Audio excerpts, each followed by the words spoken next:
Nosso problema hoje é desnutrição, desidratação, diarreia? Não é, né? Nosso problema é doença crônica. Aí quer botar o agente a medir pressão, fazer hemoglícola, coisa que qualquer um faz. Né? Eu faço, né?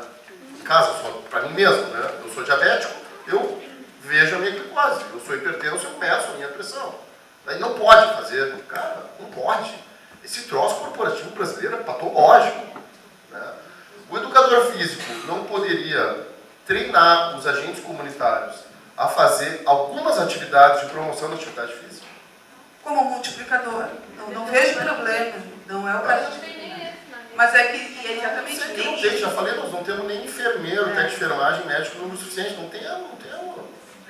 Claro que para viabilizar, eu acredito na questão da multiplicação das capacitações, evidente. E não vai ter um, né? Não vai ter um educador físico em Porto Alegre capacitando a gente comunitário, sim, de manhã à noite.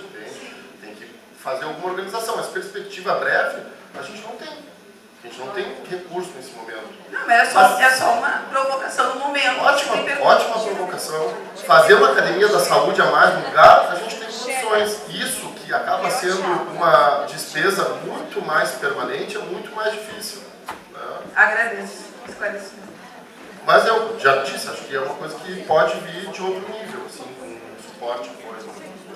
Secretária, nós temos um educador físico, professor de educação física da Escola Critério Alves, que trabalha com o nosso grupo de idosos, voluntariamente.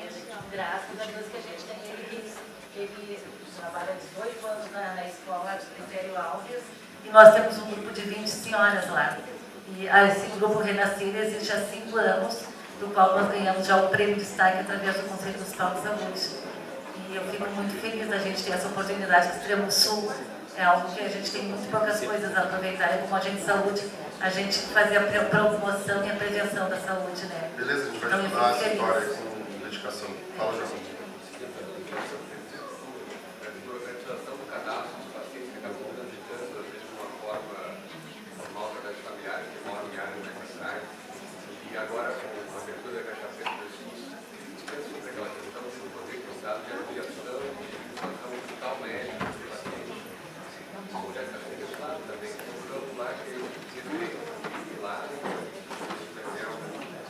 A minha preocupação é o quanto a ampliação de terceiro turno e a desburocratização do cadastro das unidades não vai fazer as pessoas saltarem em várias unidades e diminuir a longitudinalidade, diminuir a coordenação do cuidado. Vai garantir mais acesso, que é o primeiro passo, mas daqui a pouco as pessoas estão aí sendo pacientes de 4 unidades de atenção primária. A gente não tinha nem o dado correto de base populacional, né? A gente tem IBGE, que, na verdade, não significa exatamente quem usa a unidade. Né? Quantas pessoas usam o Santa Marta, tu falou? Não, tem o dado do Santa Marta. Santa Marta tem 100 e tantas mil pessoas e as pessoas que realmente usam a unidade é uma merreca disso, não faz nada. Não, cara, pode ser a questão do acesso, pode ser a questão de ter outra maneira de né? Agora que a gente consegue ver quem são as pessoas que consultaram nos últimos anos em cada unidade, só agora a gente tem dado para poder fazer alguma coisa, entendeu? Como tu disse, agora que abriu a caixa preta do SUS. Então agora dá para mapear todas as unidades, ver quantas pessoas estão em cada unidade, dá para fazer o dado inverso que tu está dizendo, quantas pessoas consultarem mais de uma unidade, até para ver se isso é verdade ou é uma lenda, né? Porque pode ser a lenda urbana já, né? Tu cria facilidade de acesso, agora o cara vai em qualquer lugar. Se o cara vai uma vez em outro lugar, não tem problema nenhum, né? O importante, como longitudinalidade, é o cara ter uma fonte regular de cuidado com uma equipe, uma unidade. Né? Só que a gente tem tanta troca de profissionais também, né, João, que a longitudinalidade é um grande desafio, porque a gente nem tem nem os profissionais perenes nas unidades. Né? Secretário, seguindo essa ideia do acesso avançado que... Como é teu nome? Aline, sou dentista.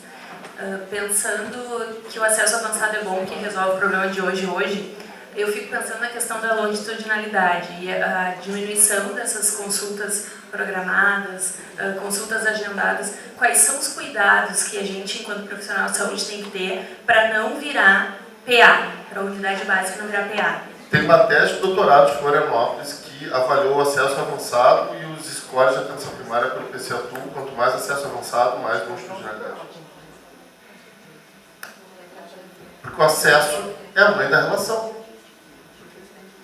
Não tem relação sem acesso. É curioso isso do medo de virar. Eu acho que o nosso cuidado é dar mais acesso. E se a gente der liberdade de escolha, o cara vai acessar aonde ele sente seu problema resolvido, onde ele se sente bem. Isso é uma avaliação que nenhum instrumento faz. Não, a busca das pessoas. Né? Se eu escolho o João e não escolho o Frank, algum motivo tem. Só fazer um comentário muito rápido. Né? É curioso isso, assim, o medo de virar PA quando nossos PAs têm 80% de azul e verde. Né? A pessoa vai se vincular onde ela conseguir resolver o seu problema quando ela precisa resolver o seu problema. E se tu tiver uma agenda de demanda espontânea maior, vai ter mais oportunidades para resolver o problema dela. E aí ela vai vincular. Assim no SUS ou é assim fora dele? Eu vou fazer uma brincadeira, tá? 8h30 da noite, tu tá indo pra casa, dirigindo um carro, ou uma moto, ou um jegue, e tu precisa de leite, Nescau e 3 Heineken. 1 litro de leite, 1 pote de Nescau e 3 Heineken. Aonde tu vai?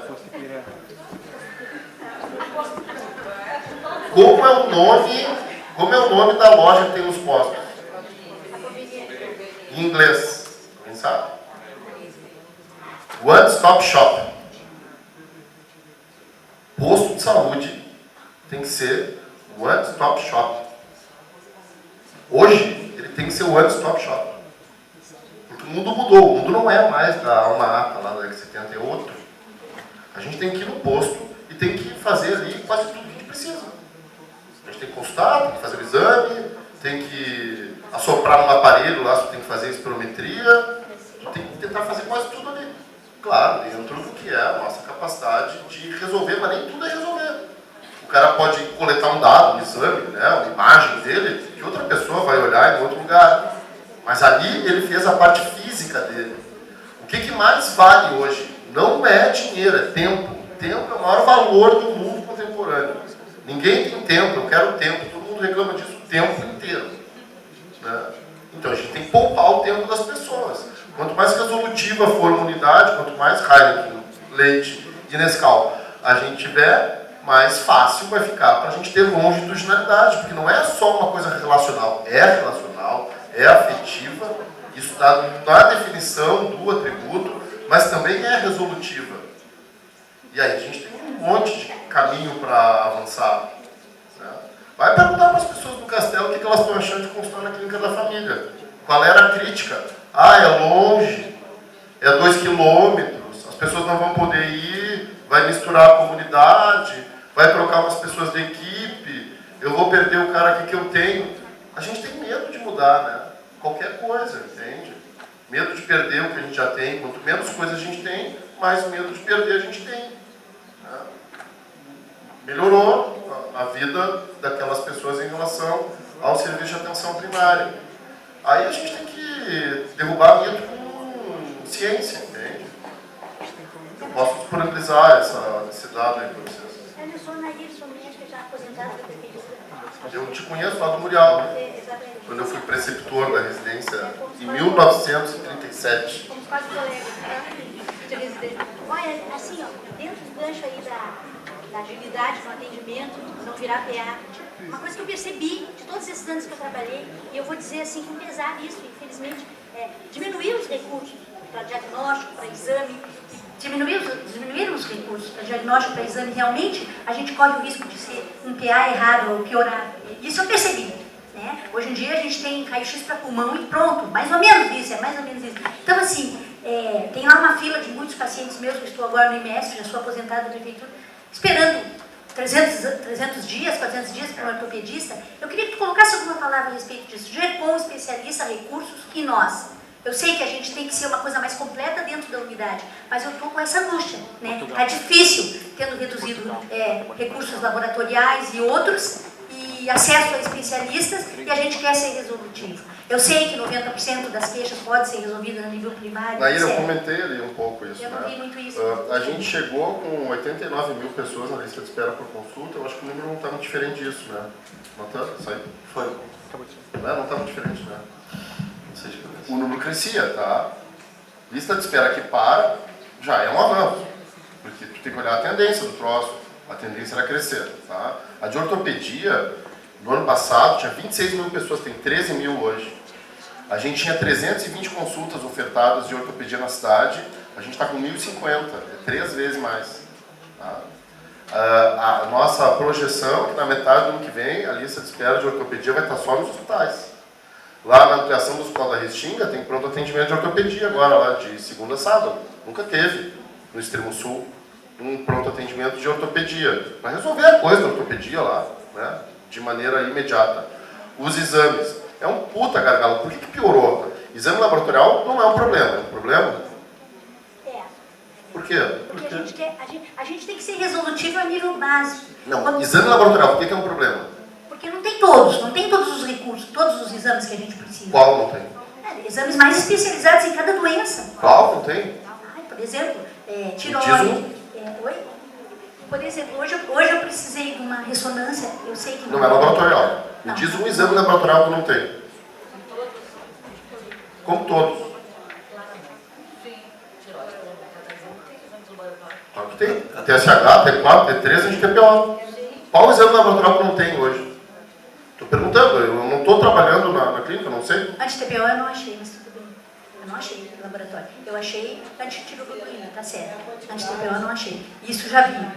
Tá, então, ó, todo mundo que tem um exame que precisou para resolver um problema não tem, manda para o Frank agora, porque a gente tem contrato com 100 números de laboratórios que tem que fazer todo o perfil laboratorial. Com exceção de vitamina D, eu gostaria que não tivesse, né? Qual? As coisas que a gente não tem que fazer, eu gostaria que não tivesse, mas também Vitamina tem lá, D. infelizmente.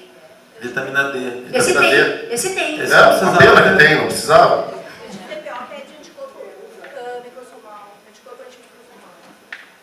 E aí vem o anti-TPO, o resultado. Tá, então talvez eu desconhecesse. Tá, mas Naíra, assim, ó, laboratório não é para não ter nenhum, tá? É para ter todos. Pra ter todos. E a gente tem um monte de laboratório. Tem problema das pessoas acessarem laboratórios em algum lugar hoje? Acho que não, né? A gente abriu... Eu vou falar outra coisa. Tem cotas, né? As cotas. Não tem cota de exame laboratorial. Ah, isso é bom também, porque quanto mais resolutivo... Tinha cota no Mundial, Isso é né? kamikaze como Em você 1967. mas Quando eu tem- trabalhava lá. tem cota, Não tem né? cota de exame laboratorial. Não tem cotas, na minha unidade tem, então... Não tem cota. Ah, é bom saber disso. Então, assim, porque eu estou no IMESP. Né? Não tem cota de exame laboratorial. Até há pouco tempo tinha. Vocês... Alguém tem? Continuamos recebendo números, né? Não sabia. Não, isso é... Não, tem gente mandando lâmina para o Instituto de Ginecologia que a gente parou de trabalhar em março. Entendeu? Não, as coisas não circulam, cara. Não tem cota de exame laboratorial. É bom saber disso. É bom saber. Eu vou contar uma história. Em janeiro de 2017, a gente tinha 76 prestadores da área. Vou responder a tua pergunta no fim da minha história, tá? Quem quiser ir embora, vai embora. Em janeiro de 2017, tinha 76 prestadores, fim, na secretaria.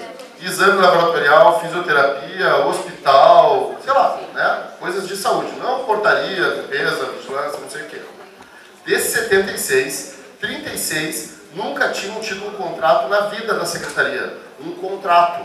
Essas instituições são privadas. Elas recebem recurso público para trabalhar sem contrato. A maioria delas faturando por produtividade não individualizada. O que isso significa? Que se eu entregar 100 ou se eu entregar 150, eu que faturo, não tem como saber, eu tenho que pagar. E a secretaria pagava por faturamento global. 36 nunca tinham tido contrato. 40 já tinham tido contrato. Só 13 estavam vigentes. 27 estavam vencidos. São licitações? 20%... São contratos? Licitações ou contratos? Nem licitação e nem contrato. 20% dos prestadores fim tinha contrato válido com a secretaria. Hoje não tem relacionamento no mundo ocidental sem contrato. Quando tu casa, é um contrato. Tem responsabilidades de ambas as partes. Não tinha. Hoje a gente não deve ter 6 contratos. A gente deve ter hoje 90 e tantos, ou mais de 100, porque a gente aumentou o número de prestadores, a gente deve ter 6, 7, 8 sem contrato, porque o cara não tem alvará, e é o único que faz aquele troço, e se a gente cortar ele, vai ter uma coisa que tu não vai ter na unidade. E a gente tem que dar um tempo para o cara conseguir se adequar e ganhar um alvará. Tá? Deixa eu terminar, por favor. Tá? A gente tem não sei quantos laboratórios contratados, com BPA individualizado. Ele tem que mandar o nome do paciente, o que o paciente fez. Sem nenhuma limitação no número de exames. Nenhuma. Você tem... Bárbara, tem cota? Lá na região a gente tem regionalização, a gente manda para IAPI sem cota. Tem outros laboratórios. Tem laboratórios contratados, tem cota. O que a gente tem uma divisão por unidade, os laboratórios tem que mandar para o paciente, para o laboratório, ele tem que ter a garantia que ele vai coletar. Então existe uma cota limite. A gente contratualiza 300 mil exames, tá? 1 milhão de exames. A gente tem que dividir isso nos prestadores. O presidente Vargas, porque termina a cota na unidade, tem que ir para o presidente Vargas, umas coisas confusas, assim, eu não entendo. A gente não se comunica no setor da secretaria. Isso vai se resolver. A gente... Com o GERPAR. Não precisa do GERCOM exames para resolver isso. A gente contratualizou 1 milhão de exames, tá? E a gente tem que dividir, tem 5 caras. Fica 200 mil para cada um. Essa cota não é da unidade, essa cota é do prestador. Se vocês estão com dificuldade de ter exame, você tem que dizer para o Frank e a gente contrata 1 milhão e 100, 1 milhão e 200, 2 milhões. Não tem nenhum problema, não falta dinheiro para ter exame laboratorial na rede. Porque essa coisa de dizer que não vai pedir, tem que pedir poucos exames, na verdade, quanto mais tu descobre diagnóstico, mais tu... Eu entendo assim, eu trabalhei... Vocês entenderam? Eu trabalhei... Eu não estou entendendo. Da minha gerência.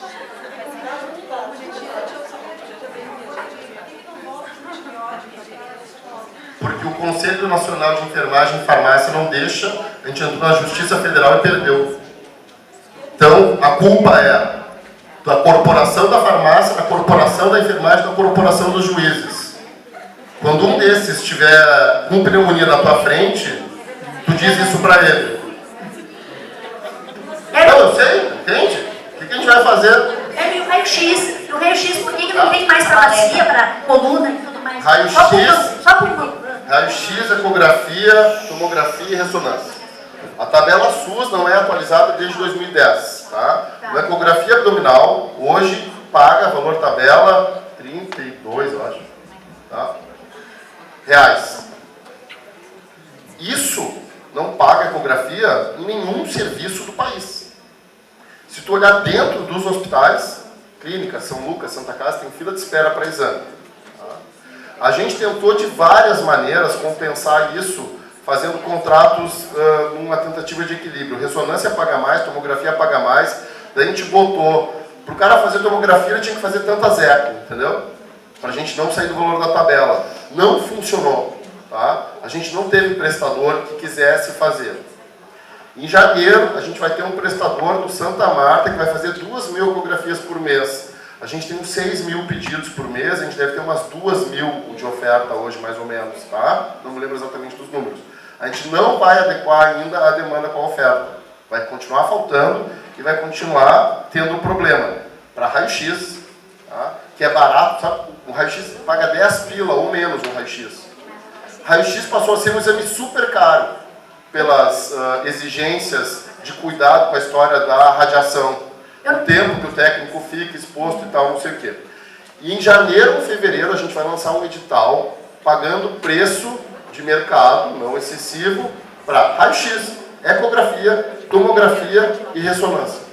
Só que a gente tentou durante 1 ano e meio fazer isso de outra forma, porque vai ser um monte de grana, vocês entendem? Porque eu não vou pagar 32, eu vou ter que pagar 68, 70, 80, senão não vai ter ninguém para fazer. Os pacientes tentam fazer assim, ou vão no J, desculpe dizer isso, pessoal, vão no JJ, fazer uma complementaridade com o cuidado privado, mas nem todos têm dinheiro. Não, não é isso. Qual é a qualidade também do exame, que dependendo do lugar. Tem 30 mil pessoas esperando ecografia em Porto Alegre hoje, tá? A gente está mandando fisioterapia, não sei. Nair, estão mandando fisioterapia sem raio-x. Nair,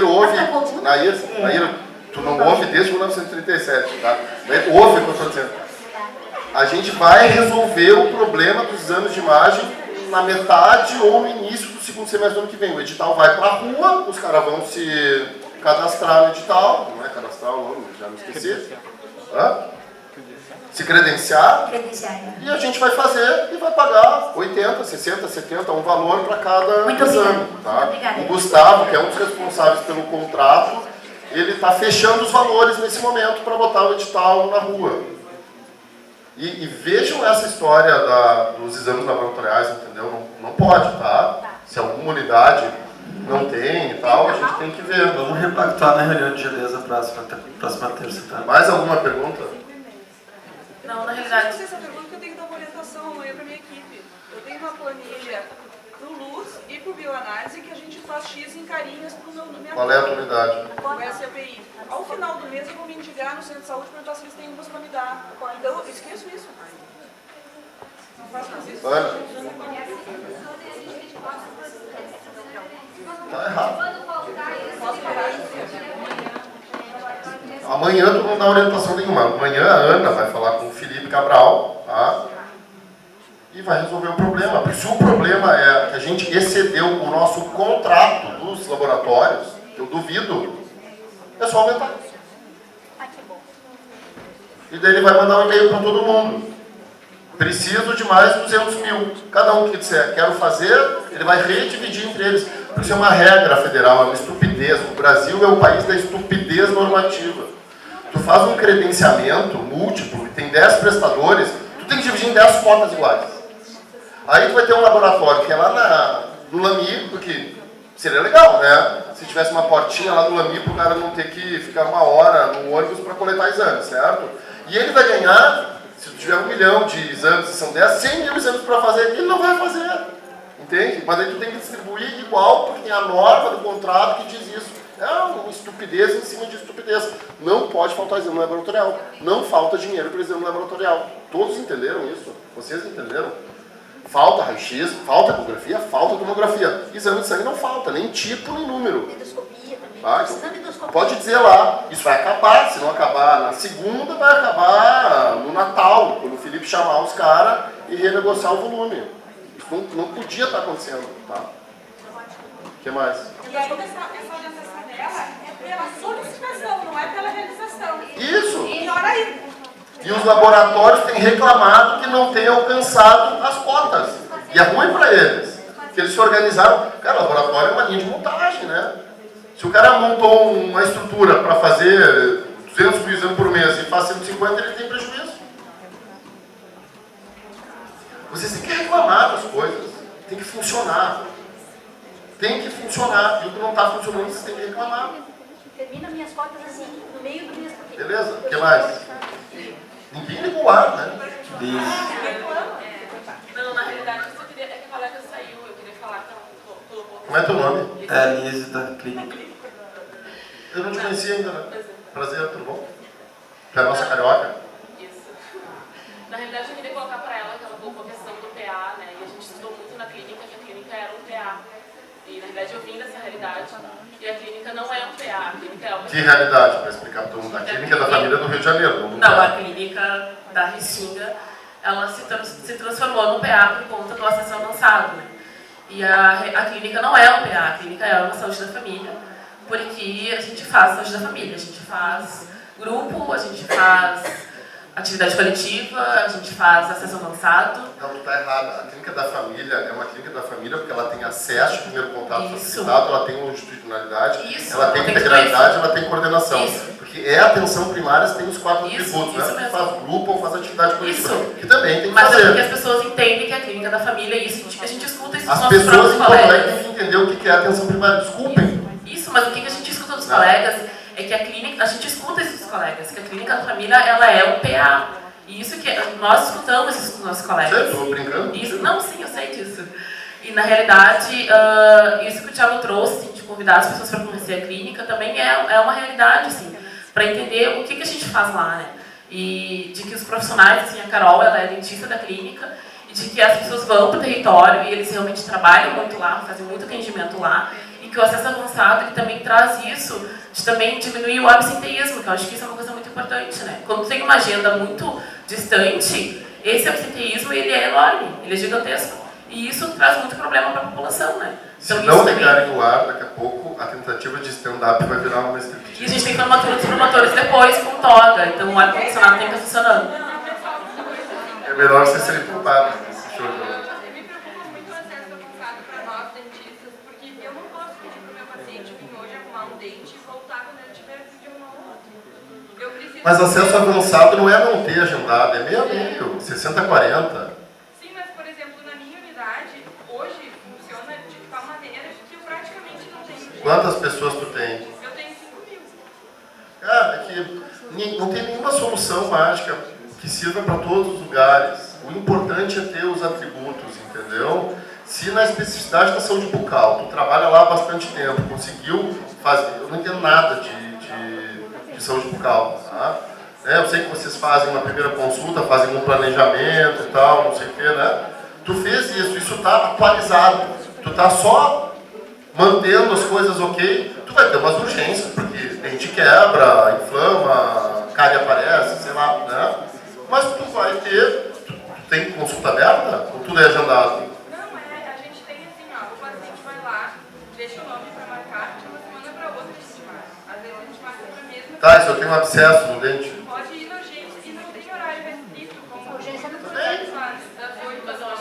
Ele pode ir às 11h30 da manhã, se ele tiver dor, ele vai e vai ser. Então, de alguma maneira tu está fazendo algum tipo de acesso avançado. Isso tem um conceitinho lá, que tem que ver se é ou não é, mas não importa, entendeu? O que não dá é para 70% das consultas serem agendadas.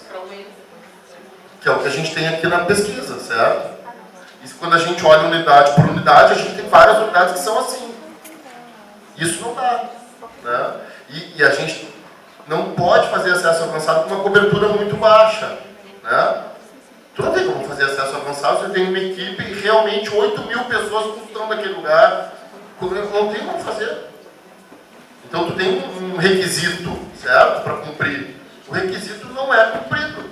A gente tem 37% de cobertura de saúde bucal. Então, é difícil, claro.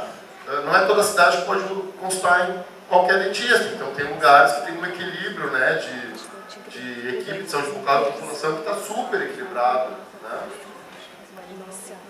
Mas é isso aí, Liz, entende? Tem que ter os atributos e tem que perseguir eles da maneira que dá no teu contexto local, né? Monitorem, avaliem, reclamem, confessem, né? Participem do monitoramento, acho que esse é um processo. Só queria fazer um contraponto quanto aos exames. Qual é teu nome? Tiago, sou fisioterapeuta. Só um contraponto. De lá do Santa Fé? Do NASF de lá? NASF. Lá que eu te conheci, né? Isso.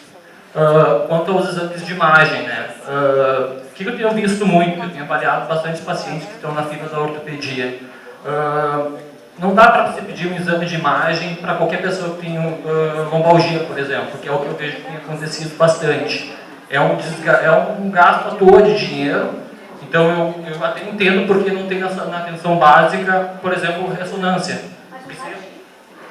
Sim, mas não pode pedir... Para dor lombar específica, não. Existe até queria dar uma dica para quem atende muito pacientes com dor, existe um site que se chama Pesquisa em Dor, e aí ele mostra muita coisa em relação à catastrofização que acontece após um exame de imagem. Então, assim, um paciente que tem uma lombalgia inespecífica, no momento que tu pode fazer um exame de imagem, essas pessoas, normalmente uma pessoa de 70 anos, ela tem um processo já de artrose, uma degeneração. Às vezes acontece no exame, no raio-x aparece processo degenerativo, e isso aí, de alguma maneira, piora a dor lombar. Já tem até estudos clínicos mostrando isso, que quando tu começa a fazer exames de imagem, sem ter uma bandeira vermelha, por exemplo, a chance de tu piorar o paciente é grande. Então, o exame, o efeito nocebo, entendeu? Então, tem que se pensar também um jeito de... Thiago, assim, ó, acho que a tua colocação é totalmente correta, tá? Eu estive trabalhando nisso quando eu fui lá, né? Estava no computador ali revisando os encaminhamentos para marcar os pacientes, para reavaliar eles, para ver se eles tinham necessidade de encaminhamento ou não, era isso que tu estava fazendo. A gente vai ter apoio nessa tarefa agora, aquela cooperação que a gente assinou com o Sírio-Libanês e com o Telesaúde. Acho que não começa em dezembro, acho que vai começar no início de janeiro, então vai ter gente fazendo isso. e organizando a lista de espera, vai fazer ela cair rapidamente, e a gente não vai colocar tomografia e ressonância na rede sem